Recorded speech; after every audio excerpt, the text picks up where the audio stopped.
자, 같이 봅시다. 일단 소설 흐름을 보면요, 아내가 나한테 막 뭐라고 해요. 그래서 나는 뭔가 억울하기도 하고, 난 그런 적도 없고 되게 왜 저런지 당황스럽기도 하고, 뭐라고 대답해주고 싶은데 표현을 못해요. 굉장히 소심한 성격인 게 그런 내면 심리에서 드러나고, 두 번째 장면에서 도망가 버려요. 역시 소심한 성격인 게 드러나죠. 그리고 이제 현대소설의 특징이 이제 구성, 플롯, 인과성을 갖고 있는데 돈을 놓고 왔기 때문에 밖에 나가서 커피 한 잔도 못하는 상황이 돼버리는 거야. 물론 이것도 심층적으로 들어가면 의미가 있는데, 일단 우리가 실전에서 가능한 정보 처리에서 볼게요. 밖에 나왔고 돈이 없으니까 그냥 아예 할 거 없다 하면 미쓰코시 백화점을 가는데, 그 당시 미쓰코시 백화점이면 지금의 롯데타워, 남산 N타워, 서울 N타워, 이렇게 되게 조망이 가능한 전망 좋은 곳이에요. 명동신세계 건물이 미쓰코시 백화점이었어요. 어쨌든 거기 올라가서 보니까 이제 조망이 가능하니까 관조적으로 보는 거죠. 어디를? 시대를. 그리고 나를.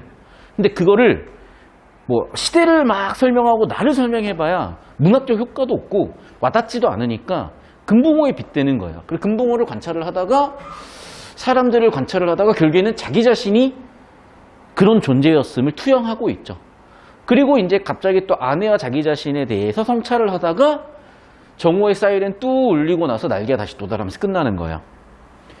물론 이제 우리가 보기를 보면 아내는 시대 정신, 작가의 외부, 그래서 시대와 자기 자신 간의 갈등을 상징하고 있다라고 얘기를 하는데, 뭐 나는 사실 물론 이제 이 지문만큼은 보기를 보는 게 더 도움이 됐을 수도 있겠지만, 오히려 보기가 한정인 지문들도 많은 이런 상황에서 자꾸 3등급 수준으로 우리 피지컬을 낮추지 말고요.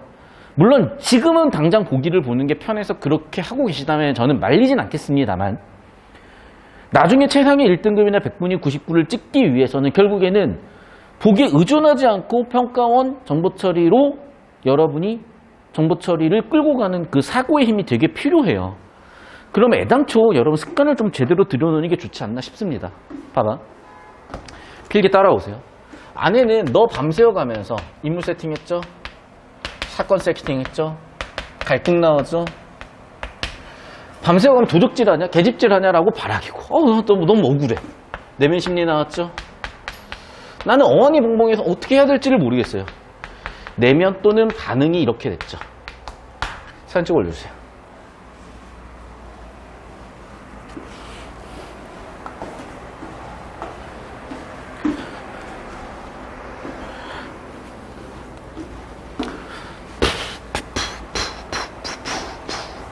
계속 봅시다. 너는 그야말로 나를 살해하려던 것이 아니라 소리를 한번 꽥 질러보고도 싶었으나.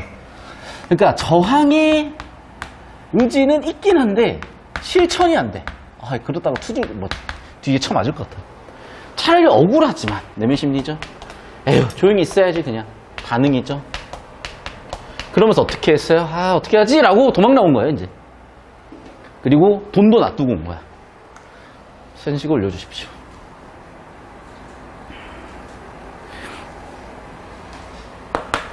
그래서 두 번째 장면 도망 나왔고요. 그러니까 장면은 이렇게 단락이 좀 명확히 구분된 소설들은 단락별로 장면 구분을 해주시면 편할 거예요. 자, 세 번째 장면. 이제 정신없이 나오니까 자동차에 7번 할 정도면 되게 제정신 아닌 상황인데, 어쨌든 경성역, 그러니까 시대적 배경을 알 수가 있는 거죠.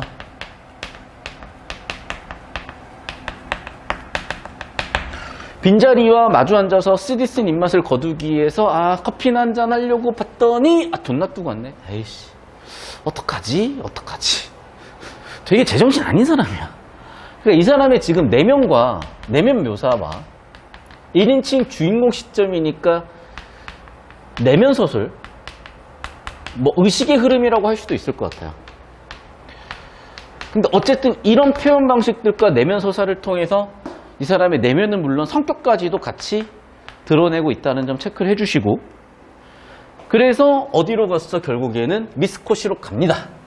미쓰코시로 가가지고 이제 세 번째 장면, 네 번째 장면으로 계속 이어지고 있는데, 미쓰코시로 가서 옛날에 미쓰코시는 다시 한번 얘기하자면 요즘으로 보면 롯데타워 막 되게 서울 남산 N타워 막 이런데 되게 전망 좋은 그런 곳이라고요. 거기 앉아가지고 뭐 하지? 이러고 있는 거야 지금. 나는 또 자신에게 물어보았다. 성찰하고 있네요. 갑자기 인생 고민을 합니다. 아, 욕심이 있냐? 아, 욕심 없어. 봐봐. 이게 욕심이 좋기도 하고 나쁘기도 해. 예를 들면 이제 욕심이 많다 그러면 되게 탐욕스럽다 그러면서 나쁘게 보는 사람도 있지만, 아니, 우리도 서울대 가고 싶고, 연구대 가고 싶고, 의대 가고 싶고, 좋은 대 가고 싶으니까 지금 욕심이 있으니까 열심히 하는 거잖아. 그러니까 열심히 사는 동기부여가 되기도 하는 거예요. 근데 이 사람은 욕심이 없어. 그러니까 어떻게 일도 안 하고 공부도 안 하고 열심히 살지도 않고 대충대충 그렇게 있는 거야. 그러면서 대답도 못 하겠고, 내가 뭐지? 이러고 있는 거야. 자아에 대한 성찰 자체가 안 되는 거죠.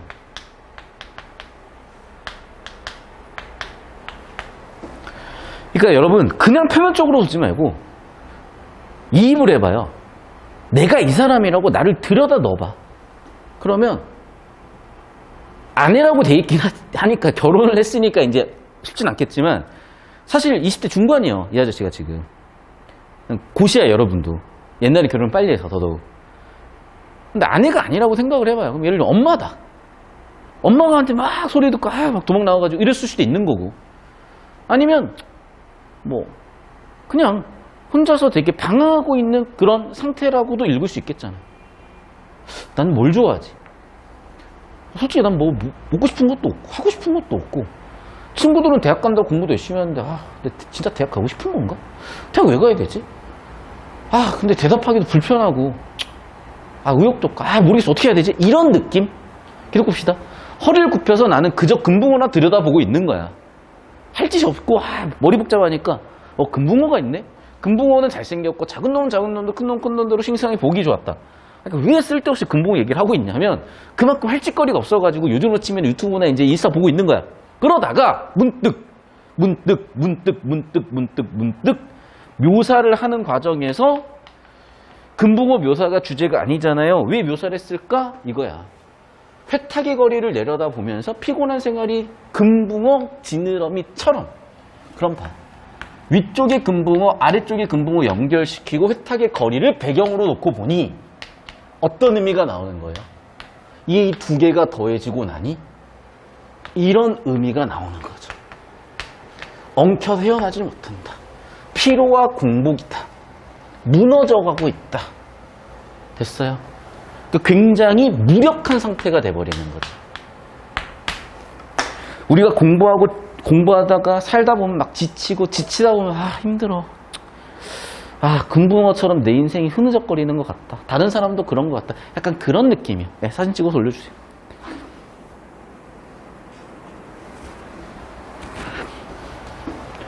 자, 그렇게 자기 자신을 인식하다가 또 보았다. 지금 발길이 어디로 향해서 가는가? 갑자기 길을 왜 얘기하냐?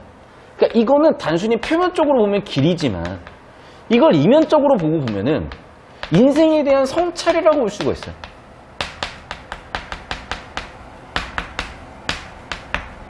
그러면서 내 눈앞에 아내의 모가지가 벼락처럼 내려 떨어졌다. 뭔가 굉장한 충격과 갈등이 있는 거죠. 아스피린과 아달린, 우리는 서로 오해하고 있다. 먹였을까? 나는 그걸 믿을 수가 없다. 즉 불신이죠. 근데 아내가 그럴 이유도 없는데 논리도 없습니다. 어떻게 해야 되나? 정말인지 아니다. 뭔가 지금 되게 혼란스러운 상황 같아요. 그 혼란스러운 상황에서 결론은 뭐냐? 숙명적으로 발이 맞지 않는 절름발이라고, 결국에는 해법이 없는 상황이에요. 변할 수도 없어요. 해법도 없죠. 사진 찍어 올려주세요.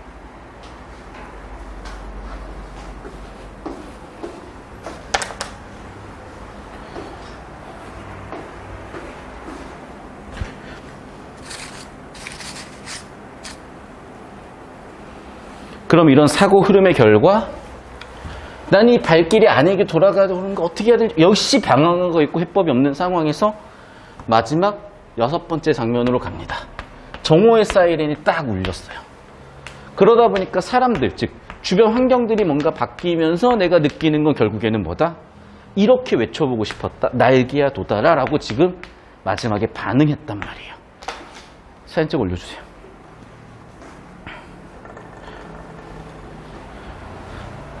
그러니까 지금 뭐냐면, 여기서 뭔가 이렇게 움직임이 생기는 거고, 뭔가 되게 역동적이 됐단 말이야. 막 이렇게 강남역 같은 때 12시에 가보면 딱 이래요, 진짜로. 한 아침 8시 되면은 사람들이 거의 좀비인데 존나 속도가 빠른 좀비들이야. 막 거의 뭐 좀비 때 같은데 표정은 일단 무표정에 거의 뭐 생기가 하나도 없는데 몸의 움직임은 그렇게 빠를 수가 없어요. 그냥 가만히 있으면 그냥 에스컬레이터예요. 그냥 무빙워크야. 그냥 가만히 있으면 내가 그냥 가고 있어. 이제 사람들에 끌려가지고. 근데 그 사람들이 제일 얼굴이 하하호호 히히낭낙 밝을 때가 언제나 점심시간에. 그렇게 또 활기가 넘쳐. 그러면 이제 나도 어느새 활기가 넘치면서 뭐라고 하는 거야? 날개야 돋아라. 이게 사실은 이 마지막 장면을 여러 가지로 해석하는데 자살이라고 해석하는 사람도 있어요. 극단적으로 보면. 날개가 돋아라. 날고 싶다. 미스코시에서 날면 어떻게 돼? 추락해서 죽겠죠. 그렇게 해석하는 사람도 있는 거야. 왜? 시대가 이렇고 해결 방법이 없고 그냥 죽어야지. 이렇게 생각하는 사람도 있고 반면에 이쪽으로 오세요. 이렇게 해석할 수도 있는 거야. 날개가 다시 돋아라는 다시라는 말 안엔 원래 있었다는 의미도 함축되어 있고 근데 다시 돋으라는 얘기는 현재는 없다는 얘기일 수도 있는 거고 그런데 그걸 다시 돋으라는 건 미래에 있으라는 얘기인 거고 따라서 현재의 문제를 해결하겠다. 어떻게? 옛날에 있었던 거를 복원해서 즉 나의 본질을 찾아서 본질적 자아를 찾아서 해결하겠다. 뭐 이렇게도 해석이 가능한 거예요. 일단 이런 느낌 정도 잡아주시고 자 문제 가볼게요. 옛날 지문이다 보니까 요즘보다는 좀 더 디테일을 묻거든. 그러니까 내가 아까 항상 얘기했었죠. 얘는 지금 선지 OX 문제인 거야. 아시겠죠? 그러니까 기억니은 득을 리을이 가끔 맞고 틀리고를 봐야 되는데 독백적 어조로 단절된 의식 상태를 표현하고 있다. 표현 기법 물어보고 있는 거죠. 왜? 실제로 얘는 전부 다 내면 서술 위주잖아. 그러면 당연히 독백이죠. 의식 상태죠. 그리고 현실과 단절되기도 현실과 연결되기도 하면서 자아성찰을 하니까 주제 구조를 잡아보면 너무나 기억이 일단 많아. 맞죠? 두 번째, 구조를 잡아보면요. 얘를 통한 얘가 된다는 거거든. 됐어? 근데 이 사람이 단정이 아니요. 되게 방황하고 있고 의심하고 있고 그렇단 말이야. 얘 아닌 것 같아요. 하나 더.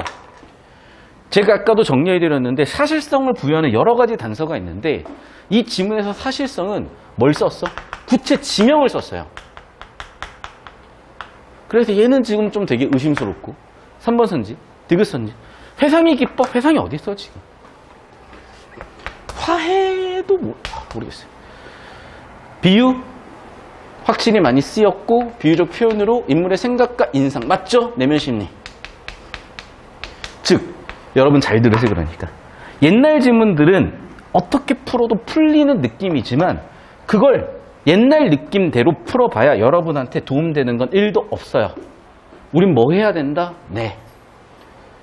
요즘 지문 읽듯이 처리해줘야 된다. 역시나 주제나 구조 잡으면서 정보가치 높은 내용들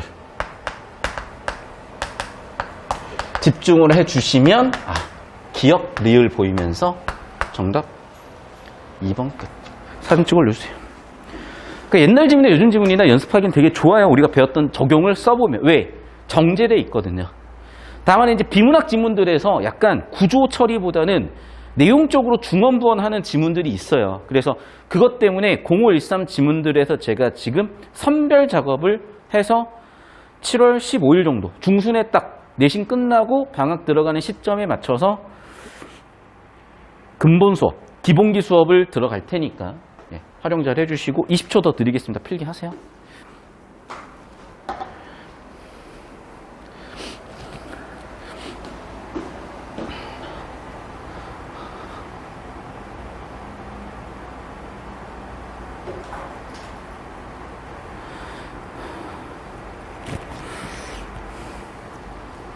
봅시다.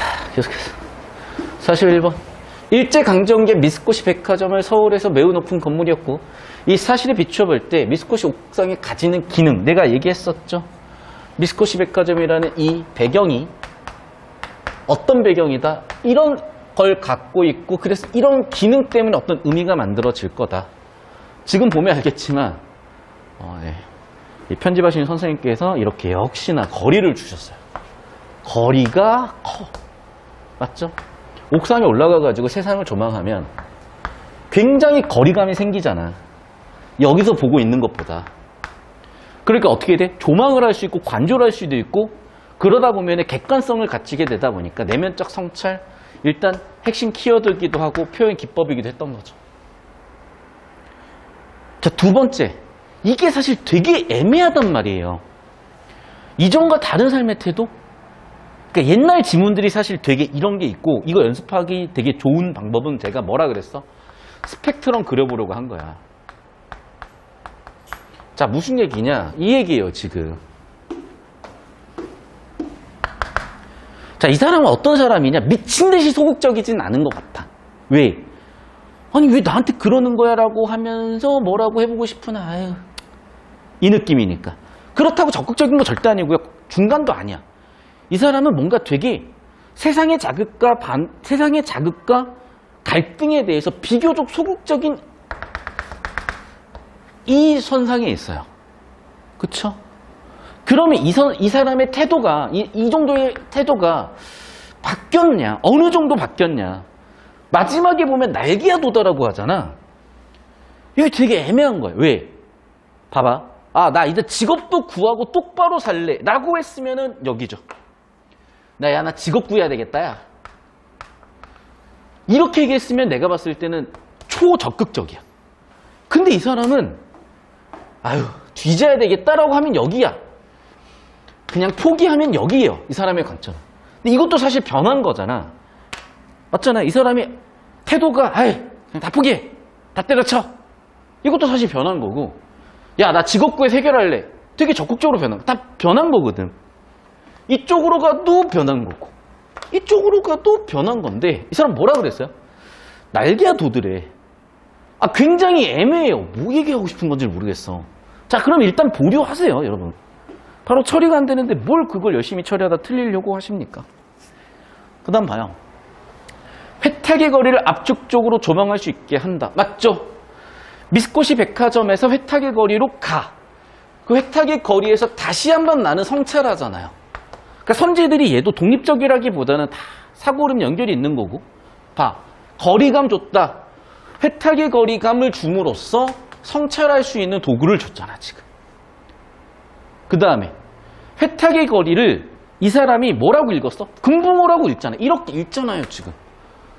그러면 가장 애매한 2번 선지를 제외하고는 확률적으로 정답일 확률들이 나머지 선지들은 다 높아. 왜? 판단할 수 있는 단서들이 비교적 정보들이 많이 농도 짙은 정보들이 있단 말이야. 판단하기에 100%는 아니지만 판단하기에 그래도 가능성 있는 정보들이 많이 들어와 있는 선지들이 있는데 2번 선지 같은 경우는 굉장히 지금 애매하단 말이에요. 그리고 생각을 해봐. 삶의 태도라는 건 명확하게 지금 뭐예요? 주제거든. 그러면 이제 우리는 뭐냐면 이거 주제의식이 뭐였지를 봐야 되는 거죠. 자, 그러면 이 문제는 보류한다고 치자고요, 지금. 왜? 2번 선지인 것 같지만 뭔가 명확하지 않다면. 그러면 이제 우리는 사실론 풀면서 출제자의 의도는 뭐였을까? 야, 주제가 뭐야? 이런 느낌이었던 것 같다. 그러니까 봐봐. 이거는 야, 구조가 뭐니? 라고 물어본 것 같고요, 저는. 구조 털었니? 야, 그러면 주제가 뭐니? 라고 여기서 이걸 물어본 거예요. 근데 주제가 명확하지 않으면 아마 뒤쪽을 털다 보면 명확해질 것 같거든요. 역시나 42번에서 이게 보이는 것 같다. 사진 찍어 올려주세요. 또는 43번에서도 보일 것 같아요.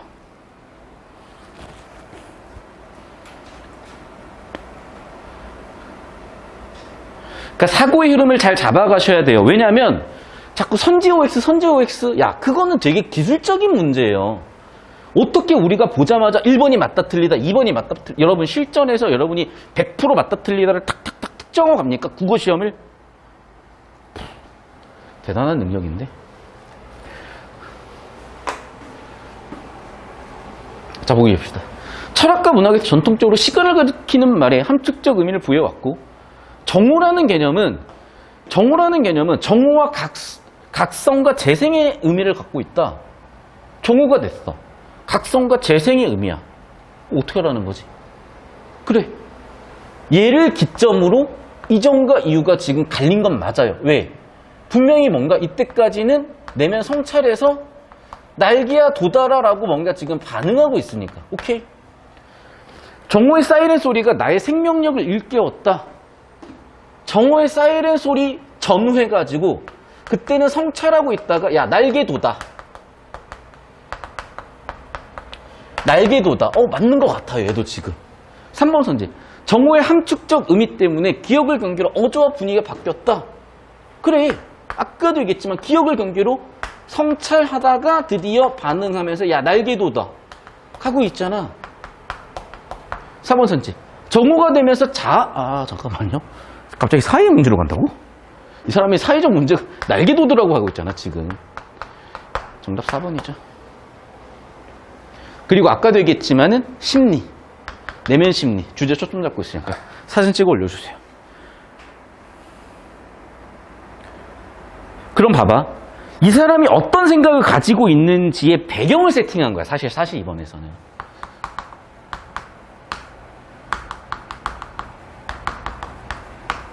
사상과 성찰의 배경을 세팅하고요. 42번이 아마 43번에서는 주제의식을 끌어내지 않았을까 싶거든. 사진 찍었죠 여기? 올려주셨죠? 필기하세요.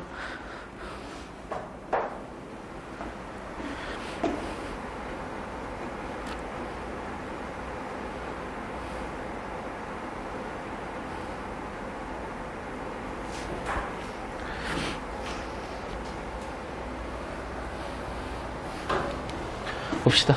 나에게는 현대 문명과 불화를 겪고 있는 지식인의 내면 세계를 아내와 나. 그렇죠. 그러니까 내면 서사 위준 거고. 내면 심리 서술 위준 거고. 인물 간의 갈등처럼 보였지만 실제로는 뭐라고? 시대 정신과 자아의 갈등을 읽고 있는 거죠. 현대 문명이라고 하고 있으니. 그리고 나는 지식인이라는 성격을 존재하고 있으니. 그럼 봐봐. 사진 찍어 올려주세요. 지금 얘 주제의식이 뭐라고요?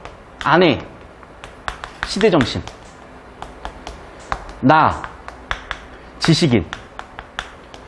더군다나 미스코시, 일본어죠? 경성역, 일본 시대죠? 일제시대구나. 또 근대화가 되고 있구나. 맞죠? 그럼 그 시절의 지식인들은 어땠을까? 봅시다. 도적질이나 계집질하고 다닌다고 아내가 나를 의심하면서 따지는 것. 일단 갈등이죠. 그런데 맞네. 아내가 나한테 일방으로 왔으니까 현대 문명이 지식인한테 일방으로 가고 있죠. 내가 아내 몰래 집에서 나온 것은 현대 문명의 구석에 맞서고자 하는 적극적 대결 의지면 죽방한테 쳤겠지. 적극적이 소극적이에요. 도피잖아. 봐봐. 몰래 나, 심지어 몰래 나. 야, 나 나간다. 이것도 아니야. 야, 나 너랑 못 살아. 나 나갈 거야. 정도는 돼야, 아니, 최소한, 야, 돈 정도는 갖고 오든지, 나갈게요. 정도는 해야 되는데, 얘는, 씨발, 맞으면 어떡하지? 이러면서 몰래 나왔잖아. 이거는 적극적이기 힘들지. 2번 아닐까 싶어요. 되게 소극적이잖아, 지금. 우리 계속 여기서, 최소한 우리는, 봐봐. 이 사람 좀 되게 소극적이네라고 읽었던 게, 다시 여기도 마찬가지. 야, 받아버리고 싶은데 받지 못했어. 조용히 나왔어. 굉장히 소극적인 반응을 보이고 있잖아요. 다시 이쪽으로. 내가 아내에게 완전히 떠나겠다고 생각하지 못하는 것은 결별하기 어렵다. 자, 이게 만약에 있는지 발췌도 한번 하세요. 그리고 지금 보기를 보면 완전히 떠나겠다라고 그런 내용이 없을지 모르겠어. 어쨌든 완전히 떠나겠다고 생각하지 못한다 바꿔 얘기하면은 결별하기 힘들다도 가능할 것 같고, 발췌도 해서 있다면 자신도 모르게 아달리를 먹여하는지 모르는 나의 의구심, 자기 이성이 자기도 모르게 길들여진다. 아달리를 먹여서 나를 길들였다. 오케이. 5번. 나의 머릿속과 희망과 야심에 말소된 페이지가 번뜩인다고 한 것은 현대 문명에 대한 비판의식 회복하고 싶어하는 지식인의 소망. 봐봐. 비판의식 회복된 게 아니라 회복하고 싶어한다. 그게 소망이다. 즉 실현이 됐어 안 됐어? 실현은 안 됐고 뭐만 있어 지금? 생각만 있어. 우리하고 똑같죠? 오늘 공부 16시간을 해야 되겠다는 생각만 있어. 아침에 일어나면 공부 한 3시간쯤 하다가 점심 먹고 낮잠 한숨 자고 한 4시간 지나가지고 6시쯤 돼가지고 이런 느낌. 생각만 있어. 소망만 있어. 사진 찍어 올려주세요.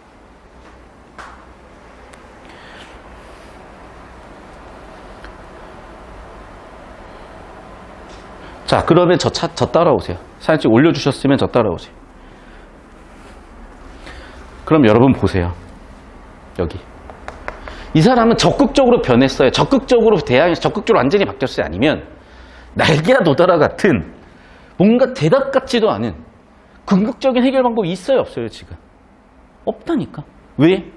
애당초 세팅된 이 사람의 성격 태도 자체가 되게 소극적이었고 계속해서 뒤로 가서 보면 알겠지만 야, 아내를 어떻게 해버려야지. 내가 근본적으로 변해야지. 이런 게 아니라 날개와 도다라 같은 되게 비현실적인 대안을 자꾸 얘기하잖아. 그러니까 이 사람은 이 선상에서 크게 변하지 않았어요. 왜?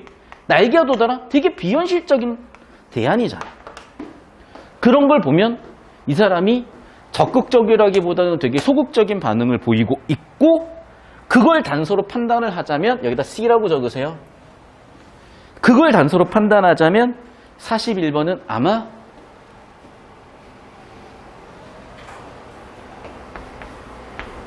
이게 좀 어렵지 않을까. 왜? 적극적인 사람이었어. 그러면 적극적인 대결의지 가지고 있어. 그럼 들이받고 고치려고 했겠죠. 예를 들면 264 시인처럼 적극 의지를 갖고 있으면 들이받아가지고 깜빵을 갈지언정 독립운동을 한단 말이야. 그런데 이 사람들은 일제가 참 문제가 있고 이 시대는 참 문제가 많은 시대야. 날개야 도다라. 이런 반응을 하는 사람들인데 적극적이에요. 그러니까 안타까운 거지. 뭔가 실천은 못해. 생각은 있어. 정확히 이거야. 생각은 있는데 실천을 못해. 그럼 이 사람이 바뀌었겠냐고요. 그대로지. 생각만 있는 거지. 이해됐어요? 그러니까 핑프. 내가 인터넷에 뭘 자꾸 물어보니까 누가 나한테 그러더라고. 핑프래. 뭐지? 핑거 프린세스. 남들이 다 해준대 요즘. 질문만 하면 남들이 다 해준대. 약간 그거 아닌가 싶기도 하고. 어쨌든 다시 실천은 하지 않고 생각만 있다. 태도가 바뀔 수가 없죠. 그대로 살겠지. 거의. 문제 해결 안 되겠죠. 사진 찍어 올려주세요. 약간 그런 느낌 아니었을까. 왜 그러냐면 약간 이런 거야. 뭐냐면요. 사회운동가들, 그래서 궁극적으로 변하는 사람들은 실천을 해요. 기업가도 그렇고요. 뭐 사회운동가도 그렇고 정치인도 그런 사람들이야. 근데 기본적으로 예술가들이나 문인들은 여러분 아시겠지만 정치가도 아니고 사회운동가도 아니에요. 그러니까 약간 이런 성격들이야. 기본적으로 예술가들은. 약간 그런 느낌을 얘기한 것 같아요. 자, 그래서 2008학년도다 보니까 요즘보다 좀 더 애매모호한 선지들이 많아요. 그래서 우리가 배웠던 주제 구조 잡아서 빡세게 접근하다 보면은 이런 부분에서 많이 부딪힐 가능성이 있어요. 또는 세부 내용 디테일을 묻거나 개념을 좀 더 디테일하게 묻는 문제들이 출제될 수밖에 없는 게 옛날에는 진짜 한 7문제까지도 나왔어요. 문학 한 세트를 가지고. 그럼 당연히 디테일을 물어봤을 거 아니에요. 그래서 그 부분에서 옛날 스타일의 어그로가 끌리면 자세가 망가질 수 있기 때문에 하지만 분명히 우리가 과거 기출로 연습하는 게 유의미하기 때문에 정제된 문제들로 연습을 할 거고 그게 방학 동안에 끝나야 돼요. 구평 이후에 계속되면 자세 망가집니다.